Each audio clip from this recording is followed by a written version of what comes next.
વાત કરીએ સાબરકાંઠાની। સાબરકાંઠા જિલ્લાના તલોદ શહેરની મધ્યમ વિસ્તારમાં આવેલા ગોડાઉનમાં આગ લાગતા અફરાતફરી મચી ગઈ હતી।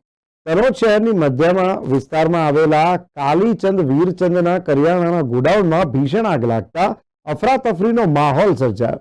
ઘટનાની જાણ તલોદ નગર ફાયર પ્રાંતિજ ફાયર અને હિંમતનગર ફાયર વિભાગને જાણ કરાતા ઘટના સ્થળે આવી પહોંચીને પાણીનો મારો ચલાવી આગ પર કાબુ મેળવ્યો હતો।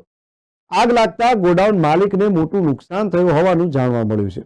આગ લાગવાથી તલોદ પોલીસને જાણ થતા ઘટના સ્થળ પર આવી પહોંચી હતી અને ઘટનાને લઈને લોકોના ટોળે ટોળા એકઠા થઈ ગયા હતા।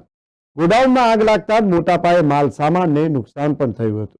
તો સ્ક્રીન પર આપણે જોઈ શકીએ છીએ કે જે રીતે આગ લાગી છે, આ ગોડાઉનમાં આગ લાગી હતી। ધુમાડાના ગોટે ગોટા ઉડતા જોવા મળ્યા હતા।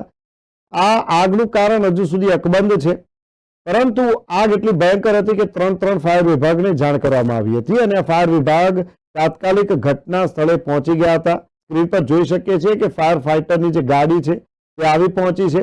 લોકોના ટોળે ટોળા એકઠા થઈ ગયા હતા અને આ આગને બને તેટલી જલ્દી કાબૂમાં કેવી રીતે લવાય તેના પ્રયત્નો શરૂ થઈ ગયા હતા।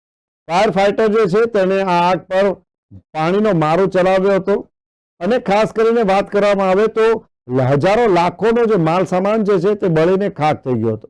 જોકે કેટલો માલ સામાન બળીને ખાક થઈ ગયો તે હજુ સુધી સામે નથી આવ્યું, પરંતુ જે ગોડાઉનની હાલત છે તે જોતા એવું લાગી રહ્યું છે કે ઘણું મોટું નુકસાન આ વેપારીને થયું હશે। આગ લાગતા લોકોના ટોળે ટોળા એકઠા થઈ ગયા હતા અને ફાયર વિભાગને તાત્કાલિક જાણ કરવામાં આવી અને ત્રણ ફાયર ફાઈટરની ટીમ અહીં આવી પહોંચી હતી અને આગ પર છેવટે કાબુ મેળવ્યો હતો।